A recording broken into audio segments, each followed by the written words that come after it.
நீண்ட நாட்களாகவே அரசியல் களத்துல ஒரு மிகப்பெரிய குடும்ப பிரச்சனையே வலம் வந்துட்டு இருக்கு.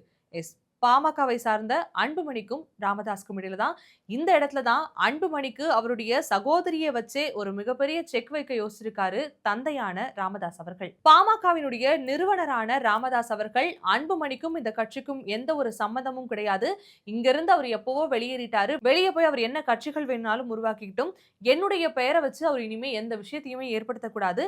என்னுடைய இனிஷியலை மட்டும் தான் பயன்படுத்தணும் அப்படிங்கிறத பல இடங்கள்ல தொடர்ந்து ராமதாஸ் அவர்கள் தெரிவித்து வந்த நிலையில இத்தனை நாளா பாமகவுல அன்புமணி அவர்கள் வகித்து வந்த பதவியுமே தற்பொழுது பறிக்கப்பட்டு தன்னுடைய மகளுக்கு கொடுத்திருக்காரு. குடும்ப பிரச்சனையை சமாளிக்கவும் அரசியல்ல ராமதாஸுக்கு அடுத்து தன்னுடைய மகள் தான் இருக்க போறாரு அப்படிங்கிற மாதிரியாக கட்சியினுடைய செயல் தலைவர் பொறுப்பை தன்னுடைய மகளுக்கு இந்த இடத்துல ராமதாஸ் அவர்கள் கொடுத்திருக்காங்க. ஏற்கனவே அரசியல் களத்துல தந்தைக்கும் மகனுக்கும் இடையில இருக்கக்கூடிய பிரச்சனை மிகப்பெரிய பிரச்சனையா பேசப்பட்டு வரும் நிலையில தற்பொழுது மகளும் என்ட்ரி கொடுத்திருப்பது அண்ணனுக்கு தங்கையை வைத்தே செக் வைக்க முடிவு செய்திருக்கும் தந்தைங்கிற மாதிரியான பல விமர்சனங்கள் தற்பொழுது அரசியல் வட்டங்கள்ல உலா வந்துட்டு இருக்கு.